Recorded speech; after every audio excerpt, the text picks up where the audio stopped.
choose the game chose me. I'm a champion, I need some trophies. I can draw the lane, I can shoot the three. I can run 100 yards, I can throw it deep.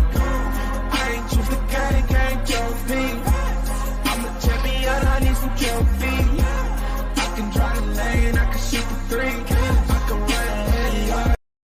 Hello, everyone, and welcome to the Extra Point. Hope everybody had a very, very fantastic Sunday. It was pretty much all blowouts today from each team today, but also 3 Alabama quarterbacks played very well today. I'm Lauro Antonio. With me is Isaiah Leong, the Asian Skip Bayless. He put RIP Winter. And then we have Ben Kearse on the show. So, fellas, how are you guys doing? Well, Isaiah can start first. Well, I'm doing good. It's good not to have to come on and talk about another loss like I have done for like the last 3-4 weeks for the 49ers. So that's good. I'm glad that I'm not even going to be doing Wild Sports Talk tomorrow, since I have a feeling that the Niners are going to probably get blown off the field there at Levi Stadium. So I'm like deciding whether or not I should even face the field and watch the game, or I should just completely turn my back around and just my back faces the field while I face the fans. So I'm deciding whether or not I should do that, so I don't have to watch the BS that goes on the football field tomorrow. But other than that, it was great. Had a great meal. Just for you fellas to beware, I have had a couple of beers in my system, so I am kind of a little bit woozy right now, and I'm not being able to think straight. But I can still function and do the show. But who knows? As time goes on, as the program goes on, who knows? My functionality might be going down. And Ben, how are you doing? Well, as we talked about, for those that didn't know, I was at the Patriots game today, so I'm feeling pretty good. I'm a little tired. But for those that joined in, I saw Casey just joined in. He saw that I was at the game, picture-wise. I think Isaiah looked that I was at the game. Laura saw that I was at the game, so I think we're kind of all accepting the fact that I was at the Patriots game today. Yeah, it was great. It was a great day. I really wasn't I'm usually nervous going to games, but today, I don't know. I just had that really good feeling. Felt good being back in the stadium, and I just really had that feel, just the fans and tailgating around and everything like that. There's no other. Taking my bias away, but I think Foxborough is honestly the best place in terms of going to see a game. I haven't really gone to many other places, but I think just the vibe there is just incredible. I know, Lauro, you've been a pastor in California. You've always wanted to have that dream of coming up, and feel free, man. If you want a place to stay, you want to go to a game, you come to my house. You feel free to. Thank you, Ben. You're welcome. We could try to make something work. It's a little bit of a drive, but the drive's a lot of fun. Even Isaiah can come if he wanted to, even if it doesn't care about the game. Maybe it's a 49ers Patriots game, but that'll be outside of the fact. But yeah, that was a great one. I had a great day, and as Isaiah was saying, I think the 49ers Rams tomorrow should be interesting. We'll talk about that, but the fact that he doesn't have to get his heart broken again, I guess that's in a good way, because I actually have a buddy that I work with at my work, and he's a 49ers fan, and he's just like, we're not very good. So, I think he's accepting the fact that no matter what, I hope you guys win tomorrow, though. I don't know. I feel like, you guys could still be within reach. I don't think you have the same take as Isaiah. I think the Jaguars are going to get back into the division, because I think that narrative was good for a week and then it's all done. But I'm doing good. Let's just say that I'm having a good day. I'm going to be willing to talk about today. And Isaiah, I think if you have a couple beers in, you should be fine by the end of the program. I think you'll be okay. All right. So, now on to our comments section. Casey King says, "Good evening, guys." He also says that today's NFL games were pure dullness. And then Eshmael Lancaster checks in and he says, "What's up, guys?" And then our guy, Justin Bosman, says, "Patriots, big 45-7 win over the Browns. Wow." And he says, "Mac Jones, best rookie quarterback so far." I agree with that. And he says, "Ben, you must have had a great day at the Patriots-Browns game." We're going to be talking about that in just a little bit. And then Casey King has a comment for Isaiah. He says, Isaiah, the Jags season is over. So, anyways, let's start with talking about Patriots and Browns first. So, Ben, I mean, I knew you were at the game. I was calling the game on Colorcast, and I'll tell you what, it was a blowout win for the Patriots. Jacoby Myers got his first receiving touchdown, first career, first of many. I mean, he was looking to get one, but it was thrown by Brian Hoyer. But Mac Jones was amazing today. Yeah, so if you guys want to answer the trivia question of the last game, Patriot game I was at, you guys can feel free to answer now. It was 2 years ago, so you guys can feel free to answer that before we move on. I'm gonna take a guess. Was it Patriots 2 years ago? Was it Patriots Chargers? Nope. Nope. Was it No, Patriots and Bills? Yes, Lower, you're correct. Wow, Laurel, congrats. Lower, congratulations. It was actually Patriots Bills where? In At Foxborough, correct? Yeah, it was the last time Tom Brady was there. Yep. You know what, Laura? There might be a reason why. I think I might have told you this in the past, but I'll still give you more credits too, okay? Because it's been a while. But yeah, the last time I was at a Patriots game was Brady. It was Brady's last home win. So that's how long it felt like forever. So yeah, I kind of felt, going to the stadium like, oh, I don't see my quarterback there, but hey, I love my new guy now, and that's Mac Jones. And we definitely saw, in person today. The Browns obviously last week, like just seeing this game at firsthand, Baker Mayfield, he was obviously having that shoulder surgery a couple weeks ago, but he looked really good last week against the Bengals. He put up a 40 spot. But I really, when they had Chubb go down, that was huge, and that really showed today. They really looked to run the football, control the clock. The first drive, the Browns really run it down our throats, and I'm like, okay, here we go. It's going to be a really long type of game. And then the Pats answered right back offensively. They had a couple third down conversions, which was huge throughout the game. And then the interception right on Baker, that I think the final possession, the one afterwards, a tie game, and that just completely changed the momentum. The place just absolutely erupted. I was going nuts. I almost lost my voice at the time when the interception came around. And we never looked back. We put up 38 answer or whatever type of points. The Browns really stalled a lot of drives. Baker didn't really throw deep a lot. Even when he did throw deep, he really kind of like he was struggling. I don't know if it was arm or whatever, but he just seemed like he was just, and then he got hurt, in the third quarter. I don't mind Baker. I know a lot of people kind of, come up, think he's like a cocky type of, his antics and stuff like that. But, I really felt bad, when he got, Judon just came and absolutely wrecked him, and he just couldn't finish the game. And at the time, the game was kind of already in the reach. It was a 31-7 type of game. The Browns really weren't moving the football. But like I said, Nick Chubb being out was just huge because he had 2 touchdowns last week. He's really that vocal rushing leader type of point. But I think that even if he played today, it really wouldn't have mattered. The Browns just did not show up. And as much as I love the Patriots, as much as I love the win, the Browns just did not show up whatsoever.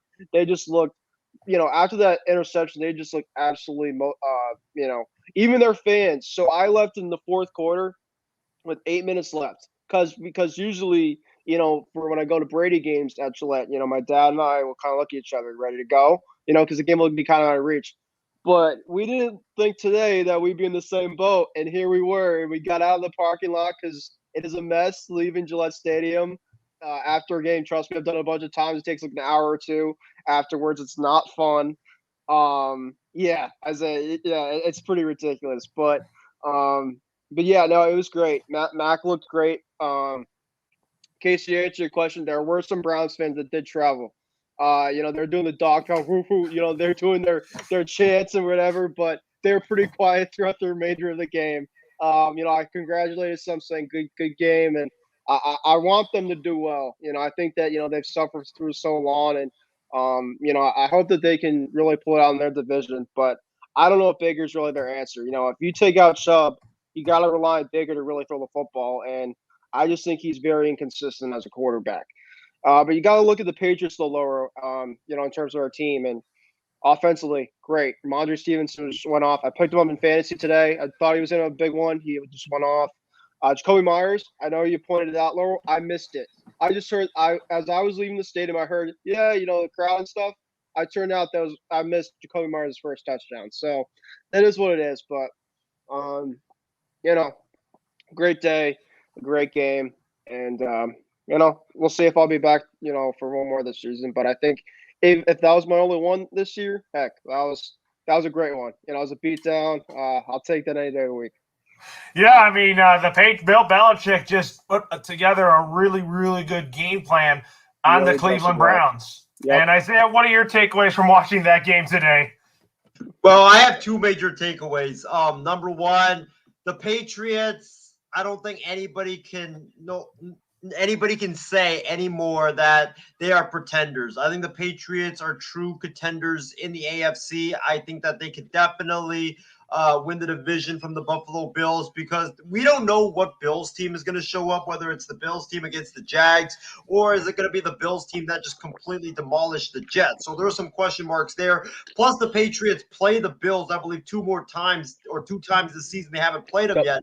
So, yeah, so the Patriots are in the driver's seat, I think, for this division. I think that if they can take care of their business and if they can win those two games against the Bills, they will win the AFC East, and they looked really outstanding today. Mac Jones, he is the perfect system quarterback for the New England Patriots. He's a guy that doesn't make a lot of mistakes. He's a guy that, if you have the run game going, he's going to fit the throws right into the receiver's hands, and he's a guy that he is a guy that will lead you to victory. He might not put up the best numbers in the world, but numbers don't really matter. What matters is wins in the NFL. And the Patriots have a team that they could just have like a game manager at quarterback and still be able to pull out these lopsided wins. So the New England Patriots are true AFC contenders. And I think my other takeaway from this game is that Baker Mayfield cost himself a massive extension from the Cleveland Browns, because today showed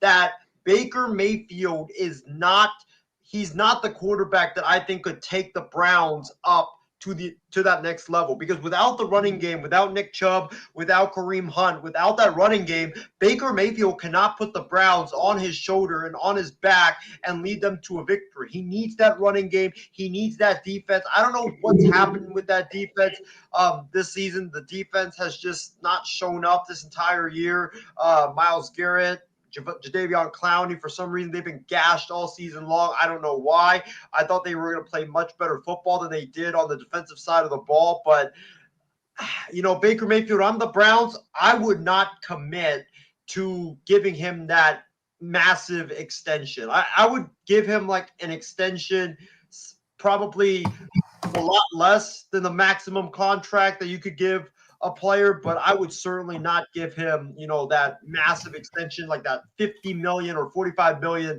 per year that he wants, like Dak Prescott money or Patrick Mahomes money. I would not give it to him, because I just think that if you do, you're going to be hamstrung in your team's future for years to come. Yeah, absolutely. But now on to Thursday Night Football, folks. So, Ben, I'll start with you on this one. My guy, Tua Tagovailoa, and the Dolphins got a 22-10 win over the Baltimore Ravens. What are your takeaways on that? I got two takeaways. And actually, another takeaway to take away from Isaiah's thought, of course, myself being at the game today for the Patriots, this was a statement win. It's one thing that, people could say, I know me and Laura have kind of talked about our own thing here on the StreamYard, Low and Friends, that, the Patriots, they won a game, okay, it's the Jets, it's a blowout, or the Texans, they came back and won ugly. But now the last 2 to 3 of the 5 type of games, they've won against really good teams. And so, people can't say, as Isaiah said, I know it's a long season, but as Isaiah said that, the Patriots aren't pretenders anymore. I mean, I think they are trending upward. This is where you want to trend upward in your season, and Bill Belichick thrives on that. He's obviously one of the best personally, he's the best coach to me ever to do it. Obviously, by his side, a lot of people obviously they have their own opinions, but I think that I think as we kind of found early on in the season, the identity's there. I think right now. I think our identity is starting between the defense, our running game, And we had some guys out today. We had Damon Harris out, our starting running backs. We had Jonnu Smith out. So the fact is that we have some guys that have been able to plug in. You look at Stephon Gilmore. When he left from our secondary, people were obviously losing their mind. And J.C. Jackson definitely can get paid as a number one corner. I think right now, I think he's really definitely coming into his own. I think he's really, at least early on the season, you're kind of struggling, but I think he's definitely really starting to turn things on. And the secondary is really, at least seeing it firsthand today. And I know that I don't think they're going to have many type of games like this before, but the last 2 home games, Laura, they've scored more than 40 points. I mean, so you're doing something right. And, the defenses look good. So, I mean, now going on to this Ravens Dolphins game, it just was a complete, and the AFC, I still have many questions about. And so, as Laura said, the division, it's definitely up in the air. But I think that, I looked at after the game was over today. I mean, I think that, the Patriots could be within the, and I wouldn't say a top 5 type of team in the AFC, but they're a top 10. I think they're for sure a top 10 type of team in the AFC. Yes, Aaron, and you said that. Did you think that with the Dolphins winning, that was a statement win for the Dolphins, Ben? Yeah, I got to give them credit, but I also think that the Ravens, it was just a really sloppy game. A lot of the game, I think it was 3-0. There really wasn't a whole lot going between either side. Jacoby Brissett got hurt. They brought in Tua. Kind of the second, I know that Tua. One of the biggest reasons, because a lot of people are like, well, Brissett was in the tent and then he came back on the sideline. So why is he not coming in? And Tua's coming in because Tua didn't start. And I guess people were saying that Tua, with his finger or whatever, he there was some rain in the forecast. People worried about his grip, his long, deep accuracy issues. And actually came in. He had a pass to Jalen Waddle, which was like a 35-yarder. And it seemed like he was, a Tua Tagovailoa type of pass. But he's not been consistent about that, and Tua was kind of off a lot of the game. He's been a lot, off a lot of the season. I don't know how much I have in terms of Tua's hype. He definitely has ability, but just watching him against the Pats the first week of the season, I know that his team won the game, but he didn't really do a whole lot. I wouldn't say necessarily that it didn't impress me, but I think he's just kind of there in terms. I feel like I've seen better. I think Justin Herbert's a better quarterback. I think he's more mentally kind of ready, for that next step. I got to really see Tua take really that next step. I'm not disrespecting the guy by any means, but I think that he definitely has to kind of, raise more eyebrows for me to kind of get himself more. He has some things there, but I don't think that he's everything yet. Now, on the terms of the Ravens side, though, Lamar Jackson really struggled in this game. But I do think that the Dolphins defense had an excellent game plan. And Laura, I got to give you a lot of credit because you were telling me about that Mac Jones played better than Tom Brady today. Well, I mean maybe today, but I'm Brady's the GOAT to me, so I love Brady. But Mac's the real deal, and he played better today than Brady. I got to say that. The end is near. I wouldn't doubt the man one bit. So I would probably keep that comment to yourself. But hey, man, you're the man, Justin. So you can say what you want. But what was I getting at? No, I just think that offense for the Ravens just really was stagnant. I think that Brian Flores, our guy, Loro, he really did a good game plan on the Ravens offense. You make that offense one dimensional. There's been a lot of times with the Ravens team that they do not get going if they don't get the run going. If they do not get the run going, you're gonna have to throw the football a lot. And I just don't. I like Lamar. I think that Lamar is talented. He's elusive. He's been up in the running for MVP the last couple of weeks, so he's doing something right. But he definitely pulled out a stinker against Miami. And can I take the Miami Dolphins seriously? Probably not. But maybe they can give you a respectable record than maybe what they had early on the season. Maybe we'll give you that. But this was a good win for them. I gotta say that. All right, Isaiah, what was your biggest takeaways on the Ravens losing to the Dolphins by that large amount?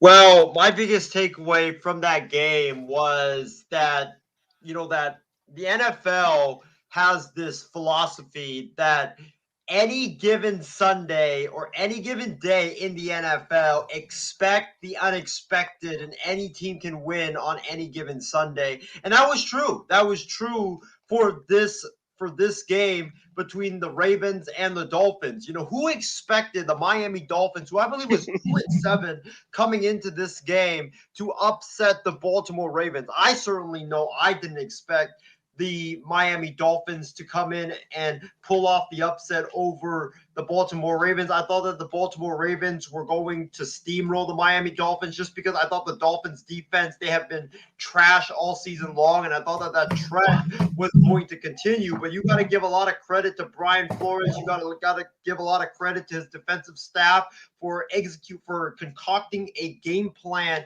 to help shut down Lamar Jackson. It was a perfect game plan, and the players executed it to perfection. As far as the quarterback is concerned, you know, I got to agree with Ben. I just think that I'm not saying he's not good, like John Alcorn says all the time, but I don't know if he's the franchise answer. I think right now Justin Herbert is definitely much better. I just need to see Tua do more and take that next step for me to, you know, proclaim him as the franchise quarterback of the Miami Dolphins. There's some times where he looks so good, and there's other spurts that he just looks like, why would you do that? Or why would you make that type of a decision? So I need to see more from Tua before I can actually judge him. And I think what Brian Flores really needs to do now, as the Dolphins are 3-7, I think they got, you know, very winnable games the next 4 games, but before the final 2 games of the season is going to be really, really tough. Or final 3 games of the season is going to be really, really tough. I think Brian Flores, he needs to pick a quarterback. He needs to make a decision between Jacoby Brissett and also between Tua Tagovailoa. There's no more time for flipping around between those two. You know, you got to pick a guy and just let that quarterback ride it out through the good times and the bad times, because this is why both of these guys don't look that good. It's because you always put them in, and then in the back of their minds, you know, they have this, they're uneasy because they don't know if, you know, they have a bad half or they have a bad possession, and then Brian Flores yanks them out of the game. So Brian Flores needs to pick a quarterback and stick to him and ride him out the rest of the season, and then we'll judge. Yeah, I think Tua Tagovailoa is the Dolphins quarterback of the future. But also, here's our question of the day of the show. Which was the most surprising score? Was it the tie score between the Steelers and Lions? Was it the Patriots 45-7 win over the Cleveland Browns? Was it the Carolina Panthers blowout win over the Arizona Cardinals? Was it the Washington football team's 29-19 win over the Tampa Bay Buccaneers? Was it the Cowboys blowout win over the Falcons 43-3? Or was it the Green Bay Packers shutout victory over the Seattle Seahawks? Isaiah, you can go first on this one. Which score was surprising to you? I think it was the Packers shutting out the Seahawks, because I thought that with Russell Wilson coming back and Aaron Rodgers coming back, that this was going to end up in a shootout between those two teams. And for Green Bay, whose defense they haven't been bad, but they haven't been great as well. They've been kind of middle of the pack. And for Green Bay's defense to come in on a cold, snowy day at Lambeau Field and shut out Seattle, who had Russell Wilson coming back, DK Metcalf, Tyler Lockett, as well on the perimeter. They got a lot of offensive weapons. This Seahawks offense is very formidable with Russell Wilson back in the fold. For them to get shut out, which was, I believe, the first time that a Russell Wilson Seahawks team got shut out in Russell Wilson's career, that is pretty darn impressive for the Green Bay Packers. And I think it really cements Green Bay as you could say they are probably the top team right now in the NFC. As far as the other scores are concerned, I mean, Steelers and Lions, I wasn't shocked that it was close. I was surprised that it was a tie, but I'm not shocked that it was, that Detroit gave them a game, simply because Big Ben wasn't there. I don't trust Mason Rudolph. I watched Mason Rudolph play a whole bunch of times. Plus, it was snowing there in Heinz Field, or it snowed before the game and close to kickoff. So it was very windy. It was very cold. It was tough to throw the football. Plus, you have Jared Goff versus Mason Rudolph. It's going to be a crap show. That's what happened in that game. The Panthers and Cardinals, I'm not surprised the Panthers won by a big margin, just because, the Arizona Cardinals were without DeAndre Hopkins and Kyler Murray, and their defense got exposed today. Their defense got exposed. They are not good against mobile quarterbacks, and that also begs the question. Last week when the Niners played the Cardinals, Kyle Shanahan is an offensive genius. He's an offensive guru. He knows Arizona struggles a lot against mobile quarterbacks. Why did he start a stationary quarterback in Jimmy Garoppolo and not start Trey Lance? I don't know the answer to that question. It just begs the question, what was Kyle Shanahan thinking in that situation? The Dallas game, I'm not surprised because Atlanta, they've been up and down, but they're just not a good team. The Cowboys are miles ahead of the Atlanta Falcons. And I guess if I have to pick a game that was second to the Seahawks and Packers in terms of most surprising, it's probably the Patriots beating the Browns by a 45-7 margin. I actually picked the Patriots to beat the Browns because I knew that with the running game gone, I knew that Baker Mayfield was going to struggle, but I didn't expect that the Patriots were going to beat them by 38 points. And then, Ben, what was the most surprising score on Sunday out of the games I announced? All the games you announced, so which ones did you announce? I know you did the Patriots game, but... Yeah, it was Patriots, Browns, Steelers, Lions, Panthers, Cardinals, Packers, Seahawks, Cowboys, Falcons, and the Washington football team and the Tampa Bay Buccaneers. So I'm shocked. I'm a little surprised that Tampa Bay lost, but they almost lost last year's playoffs, and I think that they wanted their revenge from last year a lot. Brady, of course, coming out of bye. And obviously, with myself being at the game, I really didn't watch a lot of that game, but it looked like he had a really tough first half. Kind of built off of his pick that he had against the Saints, but then he really bounced back. But I'm not taking away a lot of the bad from Tom because he did respond that second half. He did keep it within reach, but then the defense of the Bucs has just been – they've been losing a lot of guys defensively. Secondary has just gotten depleted.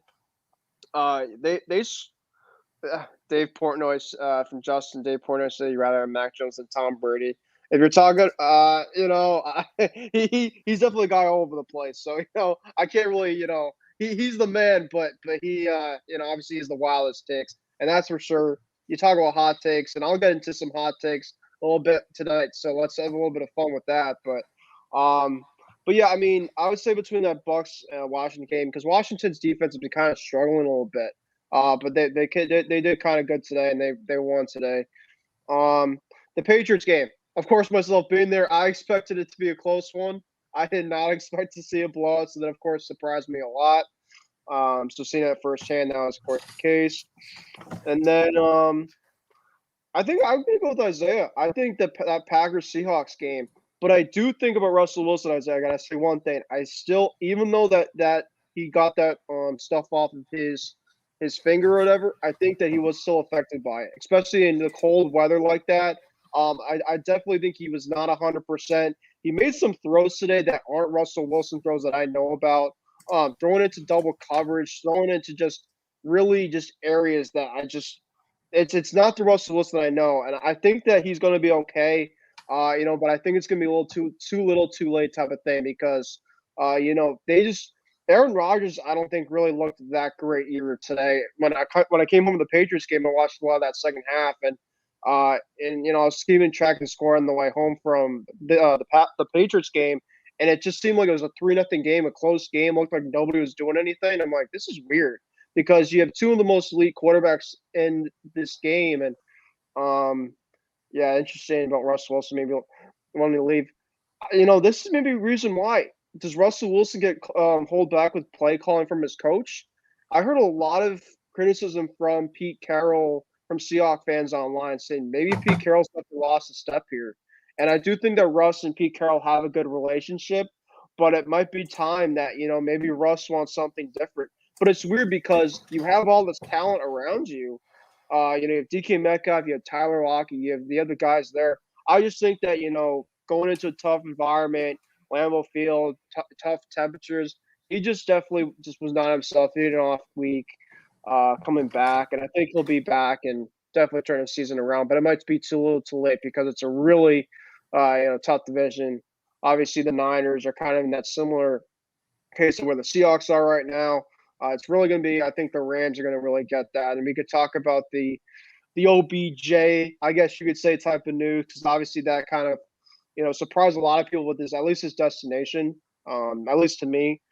Because I was telling Laura about it, on Laura and Friends in terms of where we thought OBJ would go to, and I did say top destinations, and the Rams weren't one.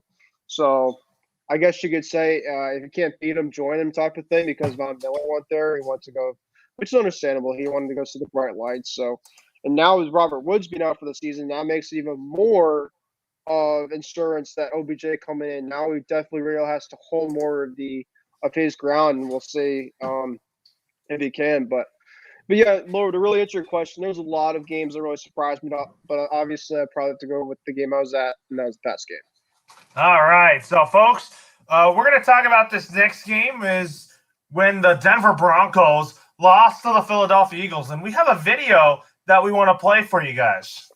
Oh, brother. Hey, come on, Broncos! Let's go, baby! Come on, we got to pick up this first down.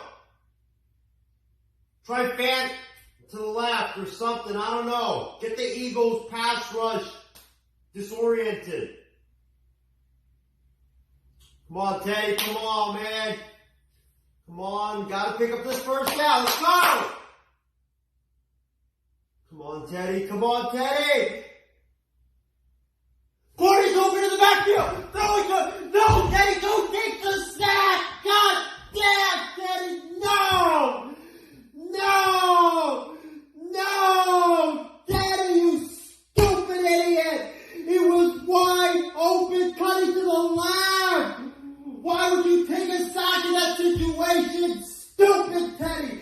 Stupid, stupid, stupid! Ah! Teddy! I'm done, man! I'm done! Put in Drew Lock, man! Teddy, you suck!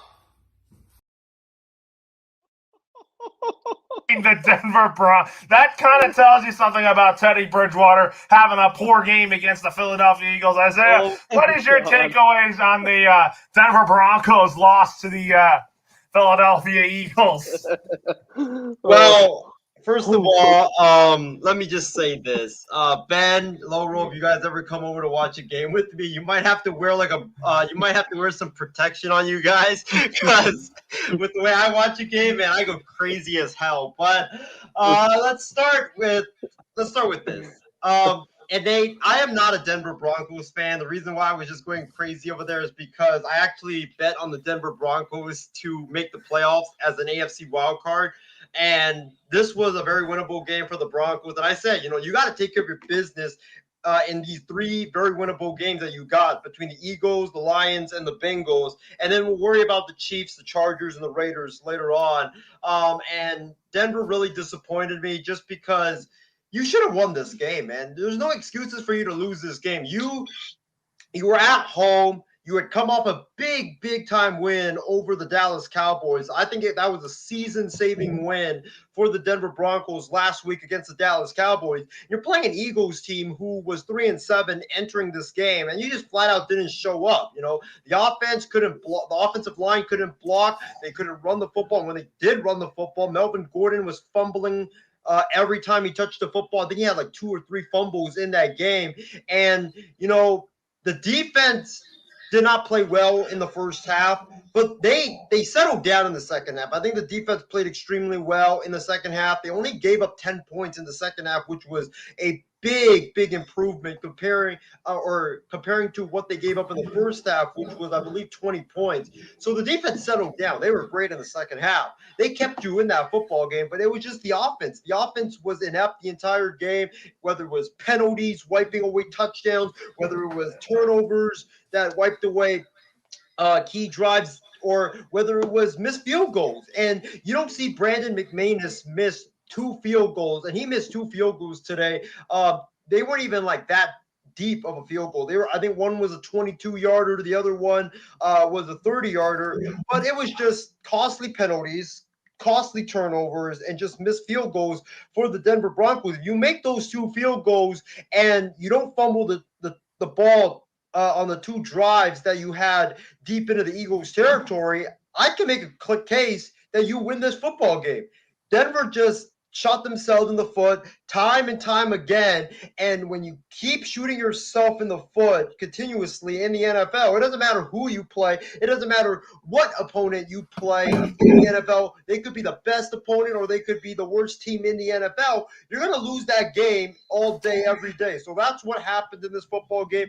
Denver self-destructed. They killed themselves. And this was a very, very costly loss by the Denver Broncos. And I don't know if Vic Fangio and the Broncos can recover from this, because if they had won this game, they would have been 6-4 going into their bye week. They're now 5-5 going into their bye week, and they've got the Chiefs and the Chargers coming up after their bye week. So that's a big hole that Denver's going to have to dig out of, and it's going to be a huge challenge. And I would have rather been 6-4 going in the bye week and then face Chargers and Chiefs, and then we'll see what happens. But 5-5 going into your bye week, facing Chargers, Chiefs, and then I believe you have the Bengals coming up, and then the Lions and the Raiders. I think this loss might have eliminated the Broncos from the playoff hunt. What about you, Ben? What was your takeaway from that? From this Broncos and Eagles game? Well, Isaiah, first of all, if my day couldn't have gotten any better after that Patriots win, that video made my day. I kid you not. I don't care if the Broncos, who were far from my team, that video was just absolutely incredible. I might have had to look at the video more after the Patriots game was over, but man, Laura, I appreciate you putting that video on here because I couldn't contain myself laughing until maybe about 2 minutes ago. So here I am. I can take a breather here. Yeah. But I think I got to say this about the Broncos, Isaiah. Vic Fangio is not the answer as coach. And I think that's the problem with the team is, yes, you could say that. And that's why I couldn't believe them a lot of this season, because you could say, yeah, the first couple games, they won 3 games, right? But they didn't really beat anybody good, and then they kind of fell back to earth, which I kind of expected. But they're just so inconsistent because they don't have the right coaching system. And for good teams, you need to have both these smarts on the field and off the field on the sidelines, and they just don't have that. And it comes to execution, and that's another big thing about the Patriots is they've been able to execute. The last several weeks, Laura, I talked about early in the season, and the Patriots can execute the game plan towards the end part of games or just throughout the games, their chances to win are much bigger. And we've seen it. We've just seen it the last several weeks that you've got to execute in this league. No matter how good you are as a quarterback, how bad you are as a quarterback, it comes down. I mean, this NFL season's already been wild. And it sucks that, we're already halfway through. It feels like it's flown by. But it just comes to show that we should have a really fun second half before the playoffs of football, because it really more of sort of Sherman. That is a good point by Nathaniel, who's tuning in. But yeah, both between Pat Shurmur, of course, was a Giants coach, and I'm from Giants territory, and they absolutely just shitted on Pat Shurmur for the Giants. So I say, yes, you could say the Broncos definitely have struggled, and I did see they did kind of struggle a lot in this game. But you got to give credit to, and Justin had in his comments, Jalen Hurts. And I do think Jalen Hurts has potential. He has ability, but he has to be more consistent. I think that, Devontae Smith, as Laura was saying earlier in the program, that Alabama players really shine today. Devontae Smith, of course, is one of my favorite guys coming out of Alabama, as just pure on talent. And, I wish the Patriots could have gotten him if it wasn't for a quarterback at 15. That would have been between him or Jalen Waddle, that would have been obviously a perfect type of thing. But, that was kind of the way I answered Isaiah's point, but I just had to say that made my day. Yeah, and then Isaiah, you got something to add on the Broncos here? Well, first of all, I'm glad that I made your day, Ben, with that video. And the thing about the Broncos that I wanted to add is I think the Teddy Bridgewater experiment needs to end. I like Teddy Bridgewater.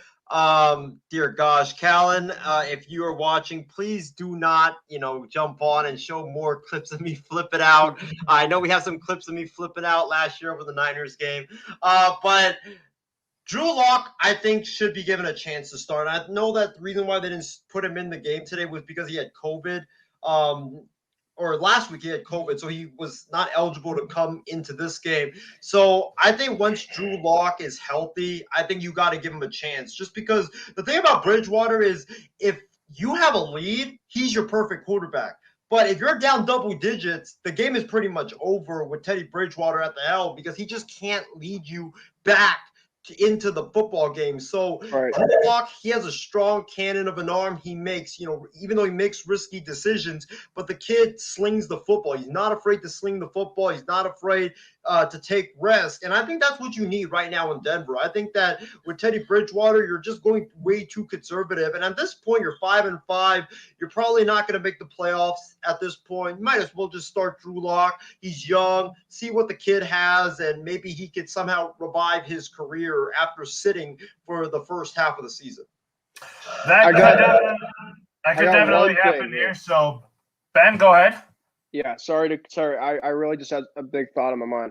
In terms of the Broncos offseason, in terms of their situation, I think that, they were in the Aaron Rodgers sweepstakes this offseason. I think that you either, and this is a really big hot take. This could be an interesting hot take. If Cam Newton turns out to be something for Carolina, and I know Sam Darnold, I'm not sure the contract they gave him in Carolina. I would be curious to see, if Sam Darnold, because I know that he was kind of rumored for Denver maybe this offseason too before Carolina, you put him and Teddy Bridgewater kind of as a dual quarterback competition and in a team like Denver and maybe get a decent offensive court-minded type of coach, something like that in Denver. Maybe you try that out because, as Isaiah was saying, I think Teddy Bridgewater is a decent game manager, but you need to have a decent insurance plan behind the quarterback. And I don't think Drew Lock is the answer either, as Casey Kane was saying. But I think that Aaron Rodgers would just elevate not only that team, but that division as a whole. You have him against Mahomes. Mahomes obviously speaking so highly of Aaron Rodgers in terms of a player and stuff like that. And you put him in that division, I mean, man. But as Justin was saying, Sam Darnold continues to see ghosts, and that is absolutely true. Only when they plays the Patriots, though, because it seems like he always plays them right around Halloween. So, if you get the joke, you obviously can tell me. All right, now, folks, let's talk about Isaiah's Jaguars. And Isaiah, I'm going to go to you on this one. The Jags were getting blown out, but, however, the Jaguars made it interesting, and they came back to win. Came back, but they fell short to the Indianapolis Colts. It shows you something. Trevor Lawrence is getting better and better each week, and I could see that out of him. I have seen progress out of him, and you said that Trevor Lawrence will continue to get better and better as the weeks go on. So what was your takeaways on that game? First of all, I am just so stunned and so not excited, but I'm just shocked that the Jaguars game, which a lot of people picked the Colts to actually whoop the Jaguars and it being a blowout, but that game was actually one of the close games of the day in a day filled with a lot of blowouts. So, the Jacksonville Jaguars, I'm going to continue to believe that they'll win the AFC South just because I don't want to give up on my prediction until the very end. I'm going to ride with it until the very end. Because I know my guy Adam Barber. No, Isaiah. Well, Adam Barber is going to give me a lot of flack for it anyway, so I might as well just ride with it until the very end. But in terms of the Jaguars, Trevor Lawrence is the answer for the Jaguars at the quarterback position. What he needs is better wide receivers. He needs a better offensive line. And I think he needs a better tight end because I like Dan Arnold. But the thing about Trevor, and he also needs a better offensive coordinator and a better play caller because when you look at what the Jaguars run on offense, Urban Meyer doesn't call the plays. He's not even in charge of what they run on offense, even though he is an offensive coach. Urban Meyer hired Darrell Bevell and Brian Schottenheimer I believe Bevel was the coordinator for the Seahawks during the run with Marshawn Lynch and Russell Wilson back in the early 2010s. And then Brian Schottenheimer was the offensive coordinator for the Seahawks after Darrell Bevel was fired by the Seattle Seahawks. And the thing is that Urban Meyer made a mistake by hiring those two guys as his co-offensive coordinators. Those two guys run a dinosaur offense. Their offense it doesn't work in the NFL. It's too conservative. It's kind of like the Pat Shurmur offense where they just run the football the first two downs, power running game, and then on third down have a little short pass to either a wide receiver or a tight end. You need to be more aggressive. You need to have more motion in a modern day offense. And I think what Urban Meyer needs to do this offseason is he needs to get rid of his entire offensive coaching staff. I know it'll be a big burden on Trevor Lawrence because he's going to have to learn another whole offensive system.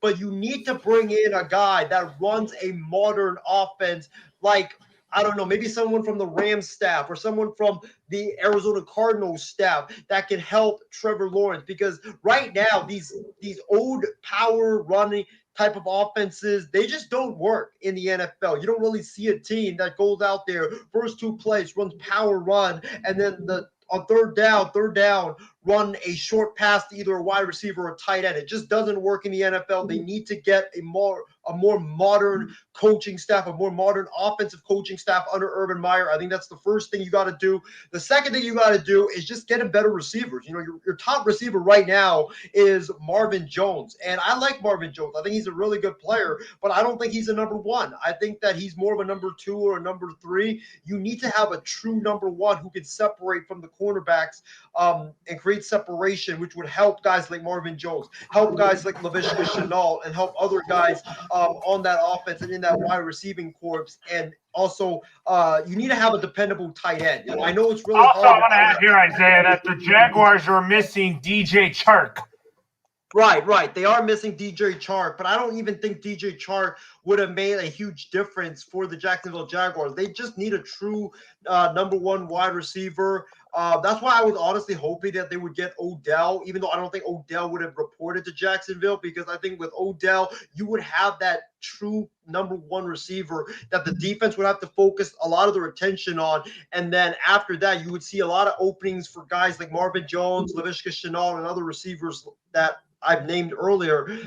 They would have an easier time getting open. I think that's the reason why that a lot of those guys just aren't getting open right now. And then you just got to have a better offensive line. When I watch that Jaguars game, Trevor Lawrence is only getting like 1 or 2 seconds to throw the football. And when you only have that little time to throw the football, any quarterback in the NFL cannot be successful. I don't care who you are. You just can't be successful having that little amount of time to throw the football before the pressure is just coming at you. So I think the Jags, they just need to – they're good at quarterback. And I think their future is in good hands with Trevor Lawrence and Urban Meyer, but they just need to overhaul their entire offensive coaching staff and get an offensive line to protect Trevor Lawrence. I think that's what a lot of these – rookie quarterbacks that come in, that's what they lack, and that's what they need. They do need that, that's for sure. So, Ben, what's your takeaways on the Jaguars almost coming back and beating the Colts? Well, Isaiah, how about them Jaguars? As we said last week, they were going to be the team to win the division. But I got to say this. I do trust your commitment that your take will last forever, because you're going to get smacked about it no matter what. So I do respect that a lot. But let's be real here. All right. The Jaguars are still young. They're I think, up and coming type of team. Trevor Lawrence is the answer. I do got to say, he's a number one overall pick for a reason. I liked him all the time in Clemson. But he did have a late game fumble I saw today. And I do think that the killer instinct maybe still has to kind of be there for him as a young guy. But I do think it's kind of like Mac Jones, really, with Jacoby Myers. I love Jacoby Myers, don't get me wrong, but, a lot of these younger type of quarterbacks, you're kind of hesitant to kind of get a guy that is a true receiver, like an Allen Robinson type, that can kind of really stretch the field that could really also test their arm strength and kind of their abilities of different packages and stuff. And Isaiah, you're saying about Marvin Jones Jr. I liked Marvin Jones Jr. I liked him in Cincinnati. I think he was a great, number one, number two. I think really AJ Green in Cincinnati, but with Jacksonville, they're just a young team. I like James Robinson. So they have pieces, but I think their offensive line needs a lot of work. I think they need to draft off some offensive linemen.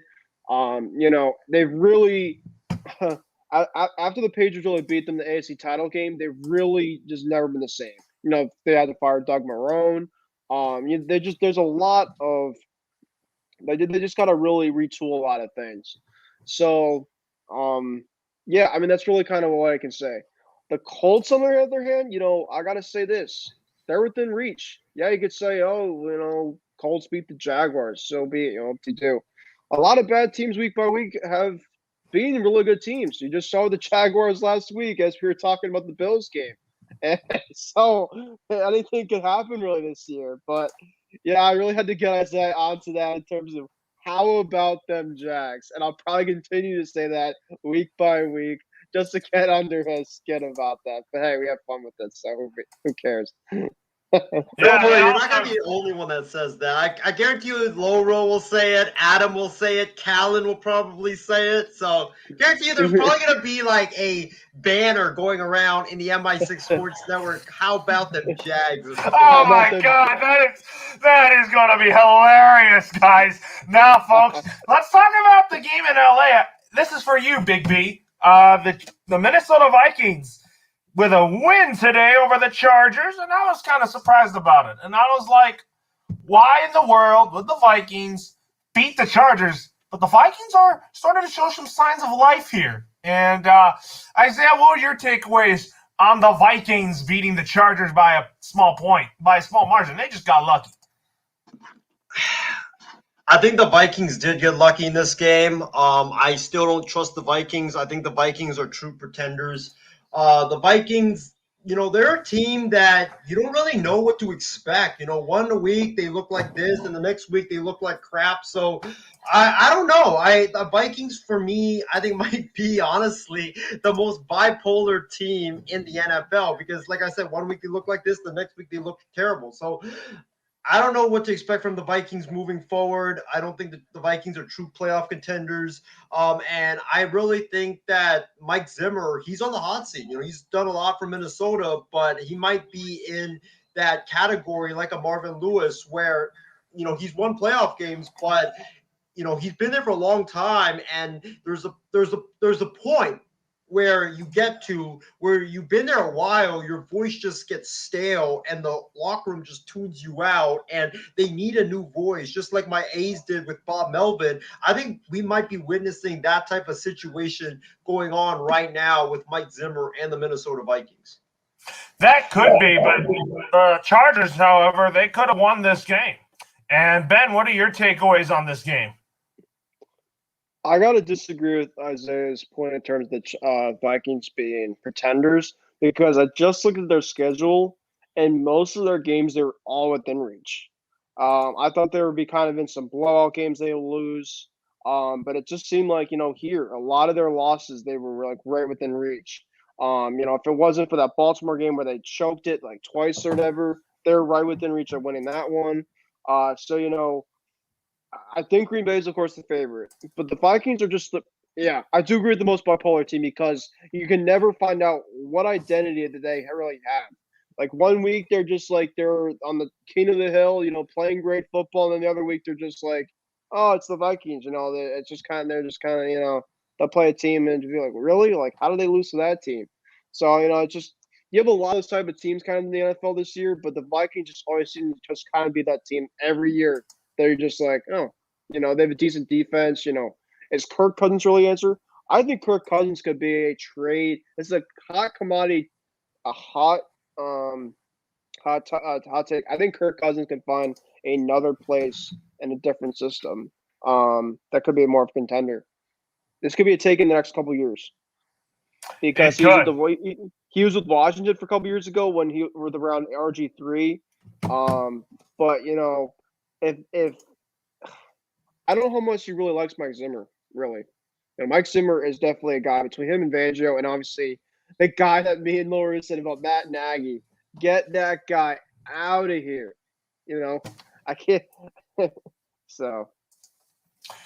Yeah, I mean, you got to put Mike Zimmer on the hot seat. That's for sure, Yep. folks. So, anyways, now with that being said, let's talk about Sunday night football. And all I got to say is that the Oakland Raiders played like crap today. They should have kept up in this game.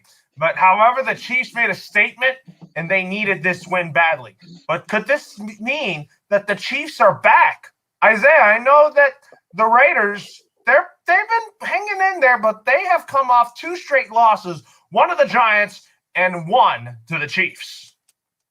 Well, I thought this game was more of the Raiders just shooting themselves in the foot because the Raiders had an opportunity to get back into this football game. I believe the score was, if I'm not mistaken, it was like 27-14. It was like 20-14, something like that. And Derek Carr throws an absolute beautiful pass in between 2 defenders to Deshaun Jackson. He's running and he fumbles the football at, I believe, the Kansas City 15-yard line, and that was the game right there for the Raiders. If Deshaun Jackson doesn't fumble the football, you get the ball 1st and 10 at around the 15 or the Kansas City 10-yard line. Who knows? We might be in for a whole different ball game. But the Raiders got exposed. The Raiders got exposed as pretenders.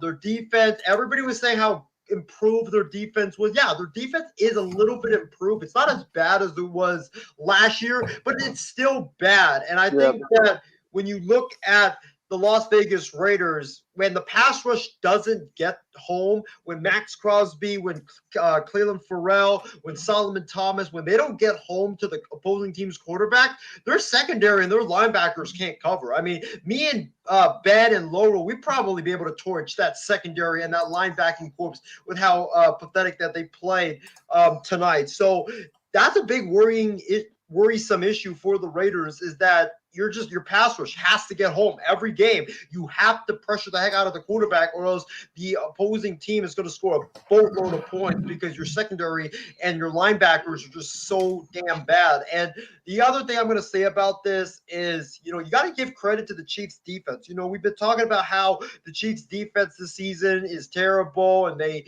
are not good, and they'll probably give up 50 points to a JV team or whatever it was. I think they've probably heard all the noise that we've been talking about, and they have settled in nicely the last couple of games. I don't know if it was just the last couple of games, it's a small sample size. I don't know if it's for the rest of the season, but you can tell their defense the last couple of games have been much improved, but I do got to see more from this defense before I really can say that, yeah, this defense is drastically improved and that the Chiefs are back and that they're going to win the Super Bowl. Yeah, absolutely. And then, Ben, what are your takeaways from the Chiefs' blowout win over the Las Vegas Raiders? Well, Isaiah, got to say this. The fact that the Raiders got robbed, and I think I'm in the same group chat with Callan and Laura and everybody like that. But the Raiders did not get robbed. They just got simply outplayed. Yes, but I do not agree with you, Laura, on the fact that Deshaun Jackson, that was a big part of the game. I think it was 27-17. I'm not sure. The Chiefs just got a touchdown, and the Raiders got a first down at Brian Edwards. And the next throw, he throws an absolute dart to Deshaun Jackson, who they really needed to get for a deep threat type of receiver. And he comes in for one play and catches a great ball, a really tight throw, great ball by Derek Carr. And he decides to catch it and kind of go backwards. And then a guy right behind him kind of stripped it, and that was that. That was that, and that was kind of the game, as you were saying, Isaiah. And Deshaun Jackson's had that. That's the only thing about him, is he's had fumble problems in his career. He that's kind of one thing that I was kind of hesitant about, not for him not to come to Foxborough as kind of like another receiver for us. But it all comes down to execution, right? And the Chiefs just for a couple weeks just did not execute. They were just so stagnant. It just did not seem like. But it's a team that it's for 2 years, right? I think the Raiders' defense was awful. It was garbage, but it did get exposed. You play a certain blueprint defense to what kind of Tampa Bay did for that Super Bowl. You got a chance, I think, on this Chiefs team. But now, if the Chiefs offense could just execute, no matter what type of defense you put out there, no matter what type of game plan you have, this Patrick Mahomes can get on a run anytime. He doesn't have obviously the Tom Brady type of greatness, but Patrick Mahomes has something in him. Of course, I've seen him live. That if you try to doubt the guy, at least for a couple weeks, think that he's all done and stuff. He is so talented, and he has guys around him that he could just turn on within a second. Tyreek Hill, he had a huge day today. Travis Kelce had a huge day today. He didn't have to be hero Patrick Mahomes that last couple of weeks he's trying to force the ball to players. The quick passes. You have the talent around and you can just throw the ball out, and that's what you kind of have to do sometimes. And you kind of just took what the defense from the Raiders had. Now, if he comes out and lays an egg next week, then it'll be okay. He just had really, really one great week at the last 4 weeks because he really hasn't before this game hasn't played that great of football in terms of his standards. But it was the first 400-yard game of his season this year. The last, I think, 300-plus game he had was September 19th against the Ravens. So, I mean, it's been a long time since he's kind of had a big-time game like this. So, I got to give credit where credit's due. And as I was telling you guys off air, as much as the Chiefs kind of, bug people, this and that, they're always good for football, and it makes the AFC a lot more fun when they're just clicking on all cylinders. That's also something, too, like the Ravens. If the Ravens start to get going, too, then it really gets interesting in terms of the Patriots and all these other type of teams. If the Raiders, the Bengals, any type of teams that are kind of in the middle of the pack, you obviously want to kind of see the AFC. I know it's obviously cool to see it being wide open, but of course, kind of want to see the teams that you're kind of used to seeing kind of at the top maybe start to get going a little bit here to make it a little more competitive and interesting, I guess you can say in a way. So, good statement win for the Chiefs. They got a 3-game winning streak, but this was obviously the biggest win that they've had in terms of just playing execution-wise, offensively and defensively. They haven't had that in a while, and they had that one tonight. They sure did, folks. So, anyways, let's talk about Monday Night Football. So, we're going to play – I have this video that I have on my phone that before we talk about the 49ers taking on the LA Rams, we have someone dancing Gangnam Style. Let's take a look.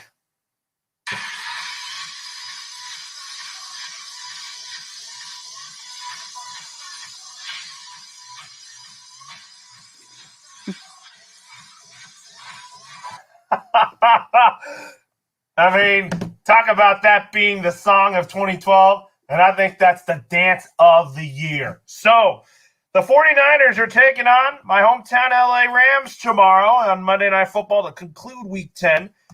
Would I expect a good game? I think Sean McVay and Kyle Shanahan, I would expect both of them to play chess because both of them are going head-to-head. They were both on the same coaching staff with Mike Shanahan with the Washington Redskins, now the Washington football team.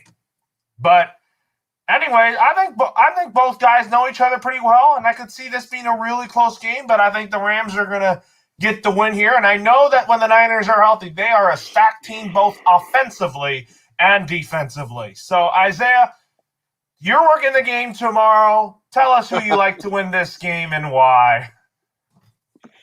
I hate the Rams, man. I absolutely hate the Rams.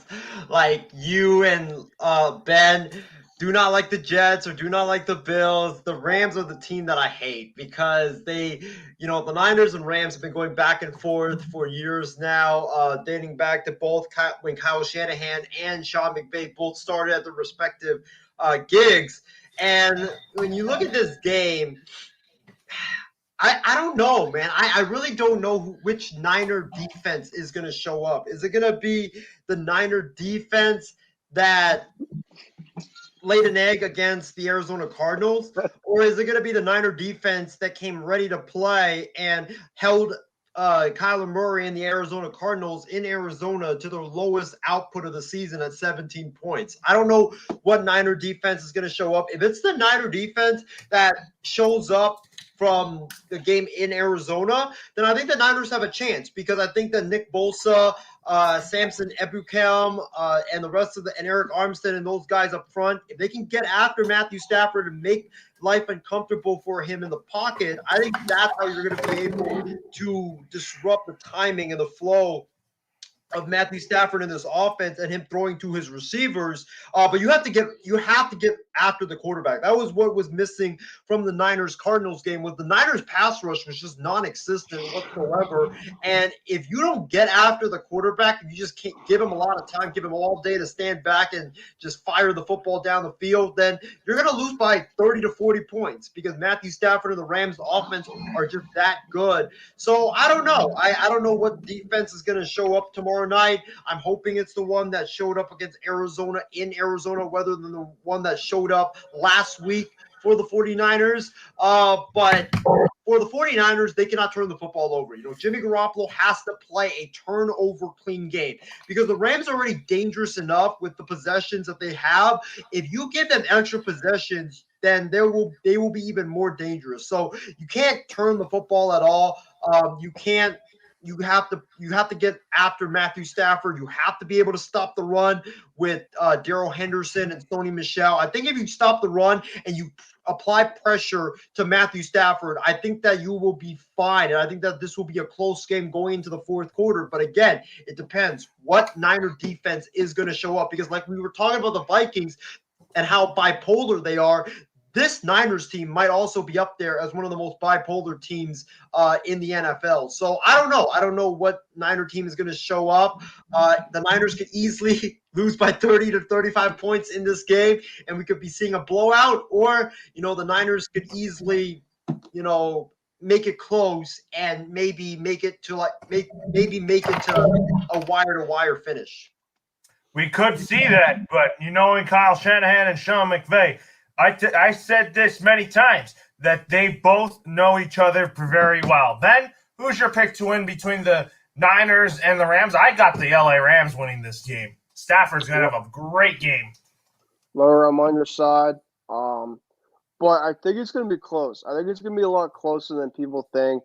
I don't think it's going to be the same defense that Colt McCoy lit up, because you saw Colt McCoy today. They just got absolutely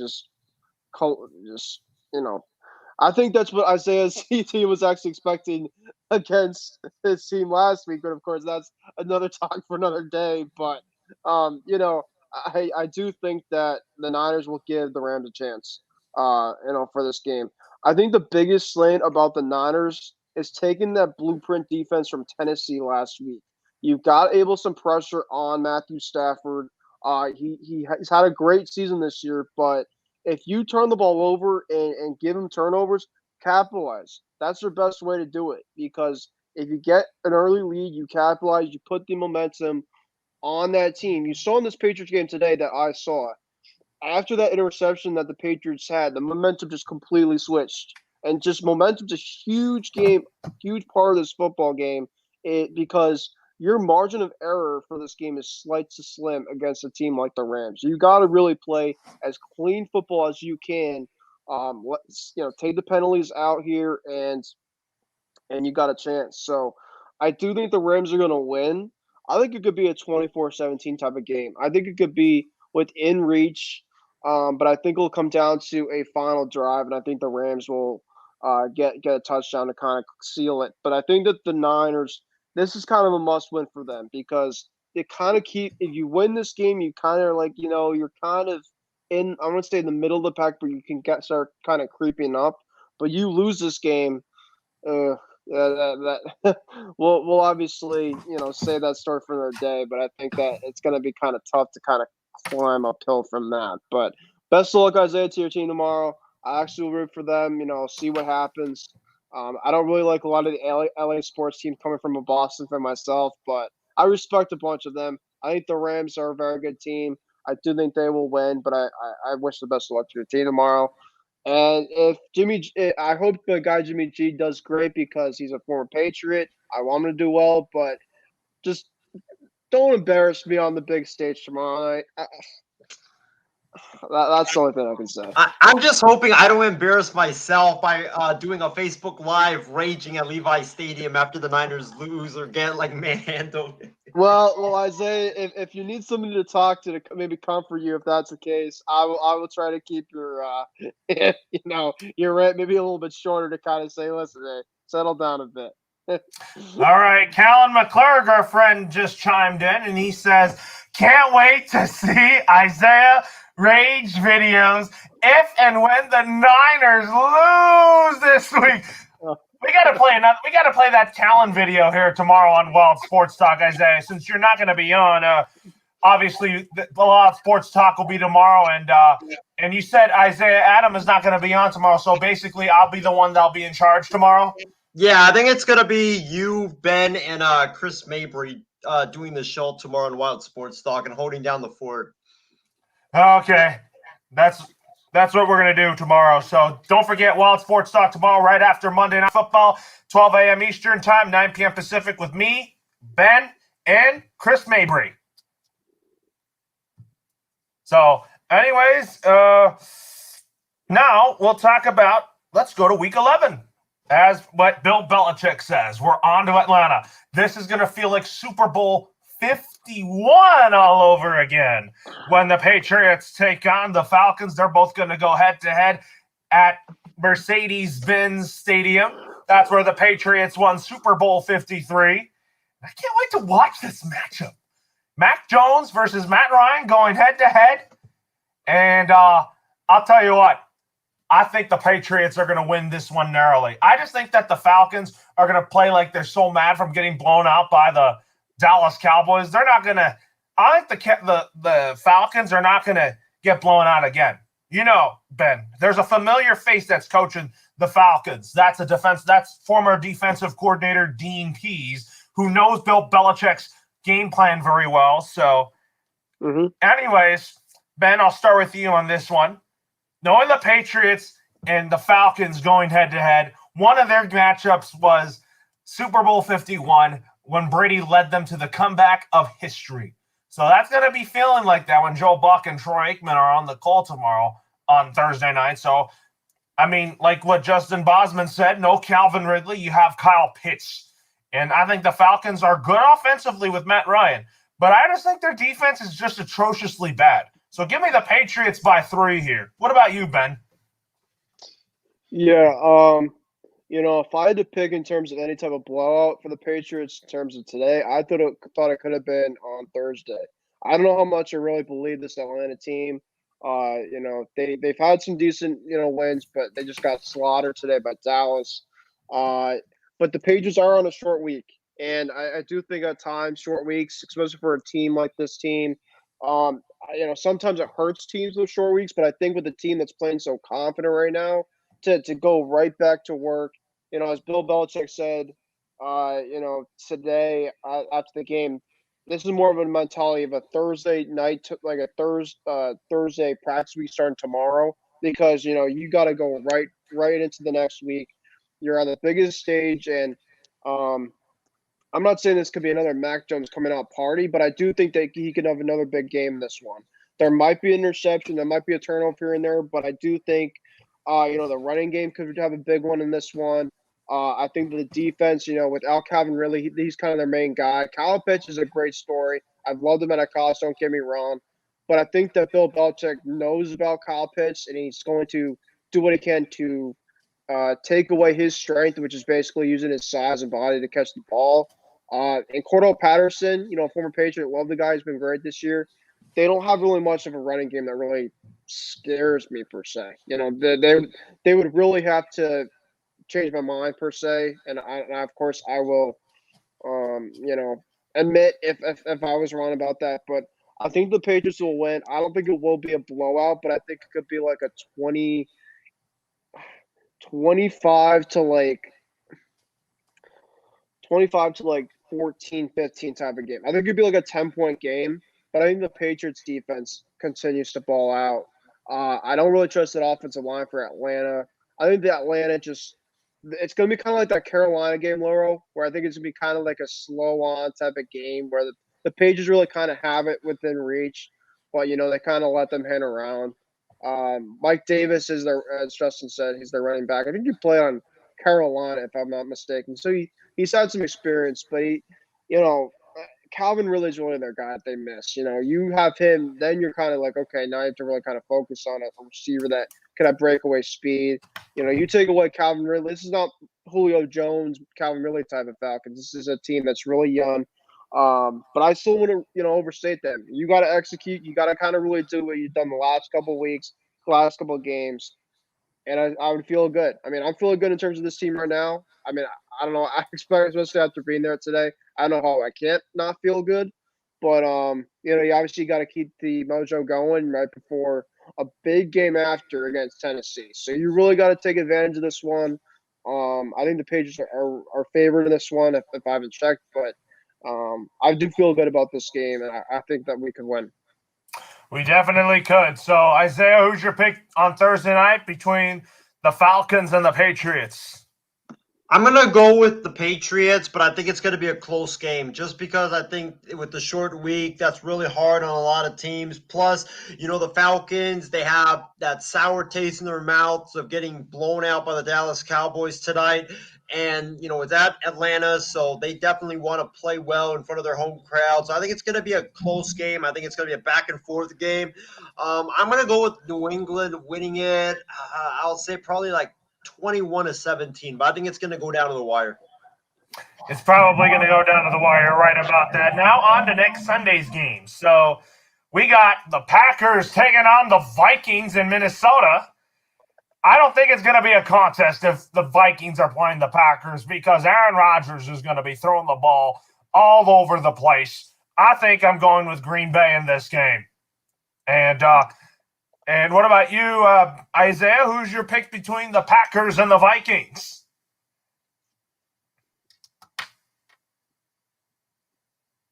Oh, you're on mute. I don't really know because, like we said earlier with the Minnesota Vikings, this team is probably the most bipolar team in the NFL. You don't really know which team is going to show up on what week. So, and it's in Minnesota. They hate Green Bay. It's one of the most heated rivalries in the NFL. I'm going to go with Green Bay, but I think they win this one in a very close game. I think they win it on a Mason Crosby game-winning field goal. So I'm going to go Green Bay. Let's go 27-24. And what about you, Ben? Yeah. So I will definitely do the rest of my game picks probably on Laura and Friends, but for those that are joining, it's almost 2 a.m. in my area, so I'm going to try to get some sleep here. So I've been a little tired after this Patriots game, but it's good to be on here as much as I have been on this program tonight and having some good laughs, having some good talk here for football. But I will say the last game pick before I head to sleep. And what was the game you said? Packers and Vikings. Ooh, Packers and Vikings.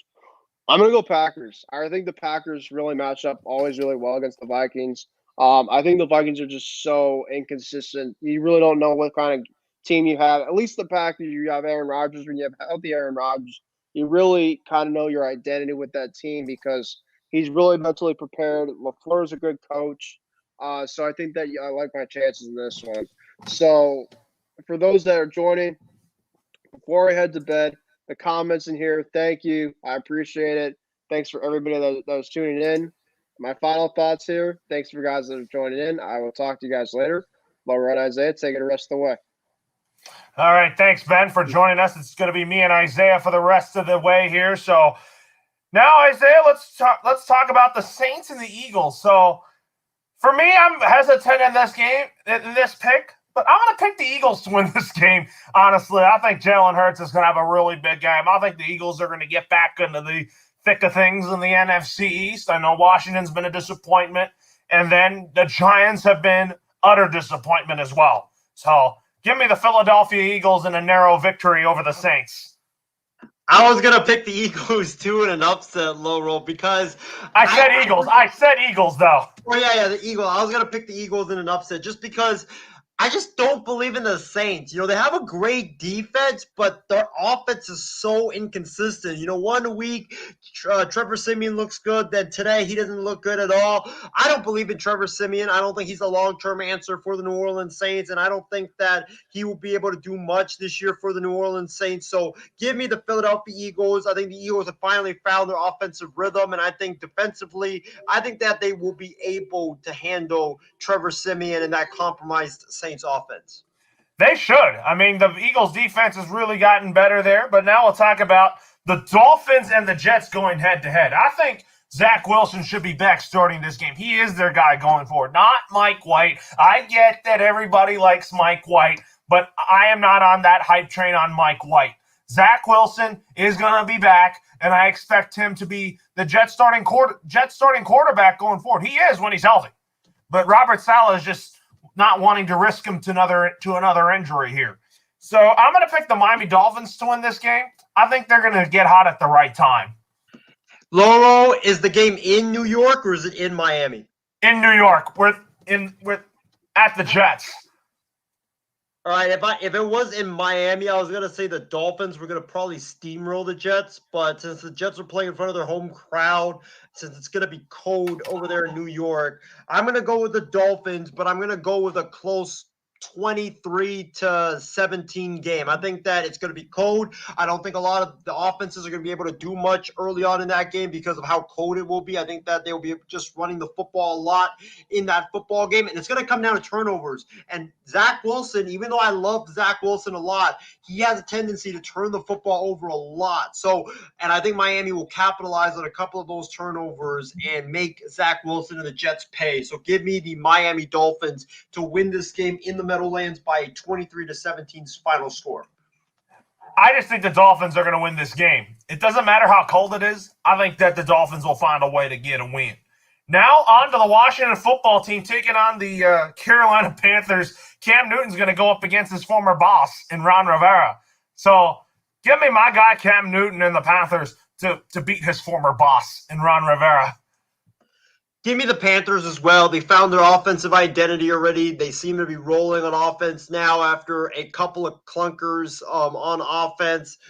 And I think they have it figured out. You know, I think P.J. Walker and then Cam Newton, they have it figured out. The running game is better now with Christian McCaffrey back, and Chuba Hubbard is looking extremely good out there running the football on the football field. And you look at the Washington football team, they just lost Chase Young. Yes, they beat Tom Brady and the Tampa Bay Buccaneers today, but I think that was a fluke win. I think the reason why they beat them is because that for some reason Washington just has Tampa Bay's number, and they're not playing Tampa Bay this weekend. They're playing Carolina, and it's in Carolina. Ron Rivera, I know he wants to get revenge. Matt Rule facing his predecessor. Give me Matt Rule and the Carolina Panthers.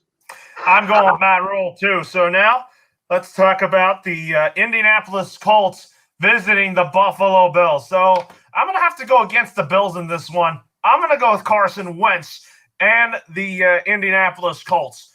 I just think that I want my Pats to be in first place by the end of Week 11, and I think that the Bills, I don't want to underestimate Josh Allen. I think Josh Allen is playing really good football right now. He's in the race for NFL MVP, but I just think that the Colts need to get over 500 finally.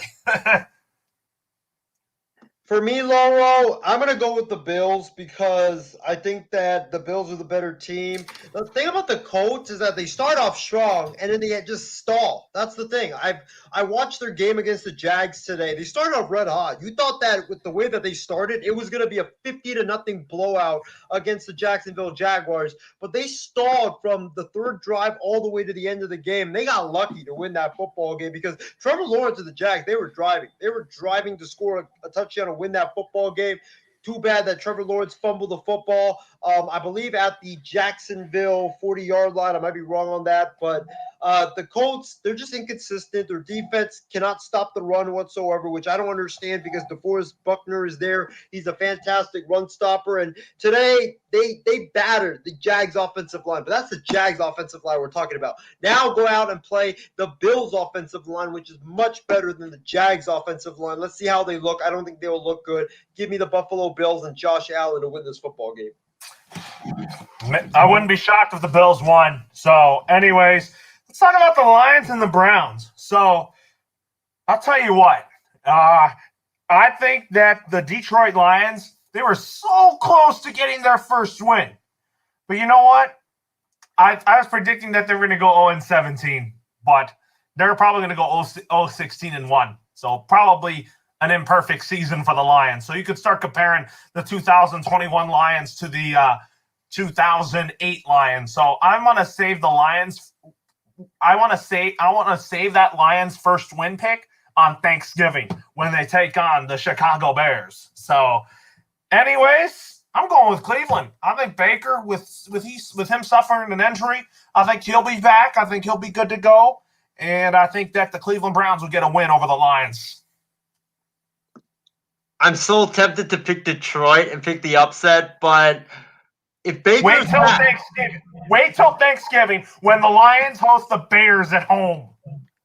That most likely will be a win for the Detroit Lions. But when I look at this game, it all depends on two guys, Baker Mayfield and Nick Chubb. If those two guys are healthy, no problem the Cleveland Browns will have against the Detroit Lions. But if both of those two guys are out, and I don't know when is Chubb coming back from the COVID-19 protocol, it makes me very worried about the Cleveland Browns, considering how they looked against the Patriots today. When they can't run the football, their offense is non-existent, and I think that with the way that your offense, if you can't run the football, if Nick Chubb's not there and your offense is non-existent, coupled with the fact that you don't have your starting quarterback, then I don't see how Cleveland is able to come back from that. But my pick really depends on who's playing. If Mayfield and Chubb is playing, I'm going to go with Cleveland. But if they are both out, give me the upset, Loro. I'm going to go with the Lions. But only if Mayfield and Chubb is out, though.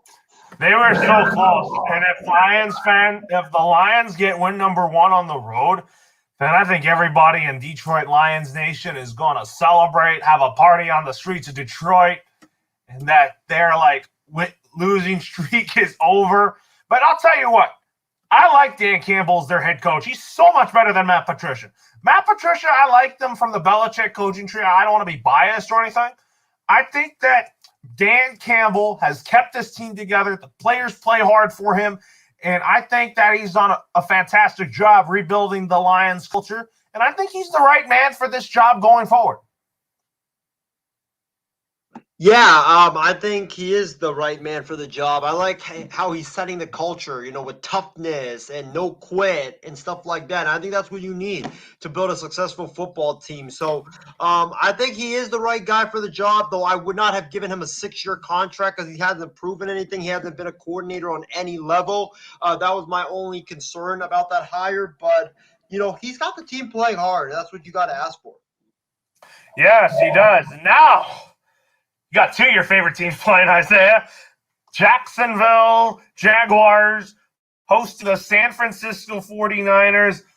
Could we see Trevor Lawrence go up against Trey Lance? Both of these guys, number 1 pick, number 3 pick, go head-to-head. That could be the start of the Trey Lance era here. So I'm gonna pick. I'm hesitant. I'm going with the Jags to win this game in Duval, in Jacksonville. Getting another home win for the Jags over the Niners. Because I don't really trust the Niners right now with Jimmy Garoppolo. But I like their defense, like their offense. But I just think Jacksonville needs to get another win here. They need to get some wins down the stretch and kind of define their season. Laurel, like I said earlier when we talked about the Niners, it really depends what Niners team shows up. Is it going to be the Niners defensively, or specifically on the defensive side of the ball? Is it going to be the Niners defense that showed up and played like crap against the Arizona Cardinals last week, and Colt McCoy and James Conner and all those guys, all those backups just completely stampeded? Or is it going to be the Niners defense that showed up and showed out in Arizona against Kyler Murray, DeAndre Hopkins, and the Cardinals? It really depends. Because if it's that Niners defense that showed up last week, the Niners are going to lose. Because James Robinson is going to run all over that Niners defense. Trevor Lawrence, he's going to run all over the Niners defense. Plus, the Niners defense, if it's last week's Niners defense, they won't be able to apply pressure on Trevor Lawrence. So, for me, I'm going to go with the Niners because I think it will be the Niners the defense that shows up will be the one from Arizona, and they will be able to get after Trevor Lawrence and that just horrific offensive line and be able to shut down James Robinson and the running game. But I think it's going to be a closer game than a lot of people think, but I'm going to go with San Francisco.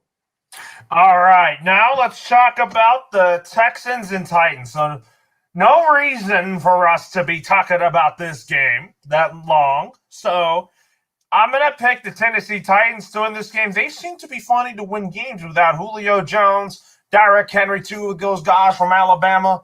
Tennessee's defense is so much better than it was last year. And for the Texans, they're utter disaster.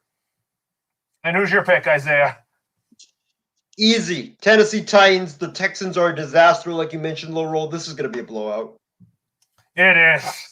I mean, Tyrod Taylor, Deshaun Watson in at quarterback, or maybe Davis Mills. Texans are getting blown out in a given week. Yeah, I completely agree with you, man. The Texans are just a bad football team, and right now they're tanking for either Kenny Pickett or Matt Corral out of Ole Miss, or who knows, maybe even Stetson Bennett out of Georgia.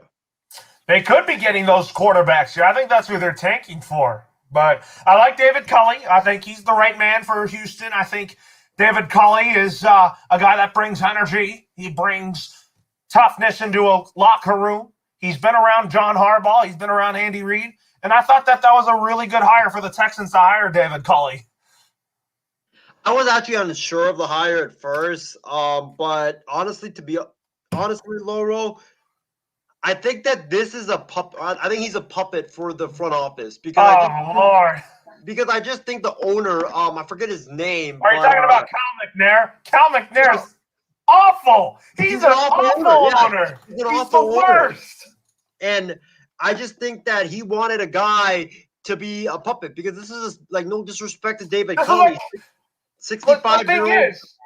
The thing is, Isaiah, before you go on, Bob McNair was the architect of the Texans. He was the one that was like, hey, I want to play for the Texans. But now, since his passing, it's the Cal McNair show, and Cal McNair is doing things that are not good for the organization. Yeah, that's why he's one of the worst owners in the NFL, and I just think that David Culley's a puppet for him. I think he wants to, be the coach of that team if he could, but he can't. Yeah, nobody would want to coach the Texans. But anyways, now on to the Ravens and Bears. The Ravens are looking to come off and bounce back from a really tough loss to the Miami Dolphins. And then it's going to be a battle between both really good mobile quarterbacks, Justin Fields and Lamar Jackson going head-to-head. Here's the thing. Here's my take. With the Bears, I like Justin Fields. He's my favorite player on that team right now. I think he could have started week one. I think he's a guy that is definitely the future of the Chicago Bears, and I think he's given Chicago fans the glimpse of what the future is at stake. The future is for Justin Fields. But all I want to see is for the Bears to give him a better offensive line. The Bears' offensive line is a total mess. It's a bunch of trash cans out there.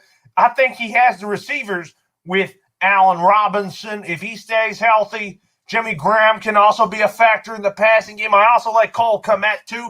The Bears have some good players on offense. I think that offense could be collectively better. Matt Nagy was supposed to be the guy that was going to make them a better offense. But the Bears' defense still remains a strength, but there's some areas on the Bears' defense not really that good. I mean, their pass defense isn't good. It's their running defense, and also their pass rush is their strength. But I'm going to go with the Baltimore Ravens to win this game in a blowout. I just think Matt Nagy's going to be making a lot of boneheaded play calls. I agree with you, Laurel. Give me the Baltimore Ravens, and I think it's going to be a blowout just because I think that defense for the Ravens, they're too stout. They're going to be able to shut down that incompetent Bears offense. Justin Fields is a great player, but watch out for next year because once he gets a whole new coaching staff, get ready. It's showtime. It is. I think Eric Bieniemy's coming to the Bears. You better watch out for that. That's my early prediction, and he's my favorite to be the next head coach of the Chicago Bears. I don't care about if he's the first, if he's a minority or an African American or a black head coach. I care about having the right fit, and that's why I think Eric Bieniemy would be a tremendous fit for the Bears. Watch out for Matt Campbell of Iowa State because the Bears have eyed him for a while now. There's been rumors out there that he probably. I wouldn't even go the college route.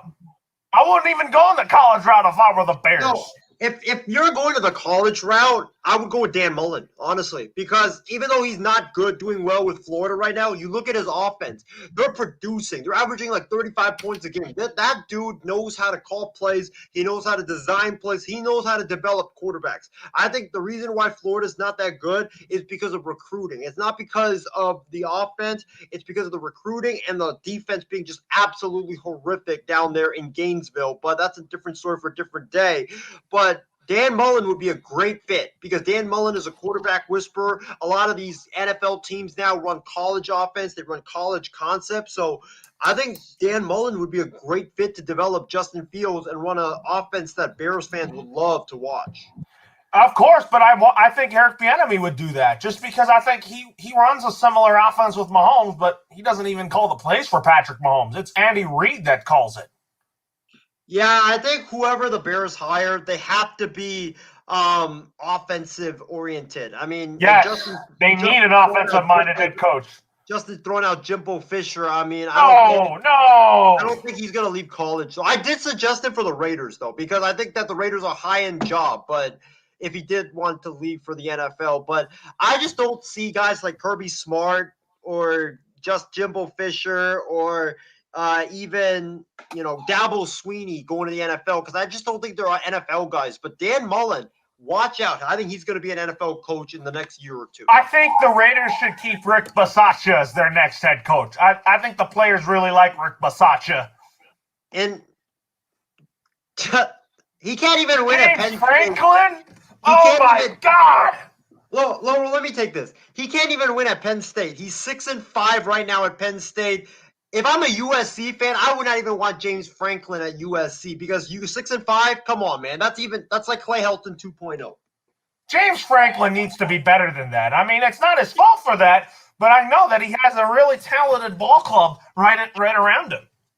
Exactly, and he needs to be better than that, and that's the problem with him. He's like Clay Helton. He can't win the big game.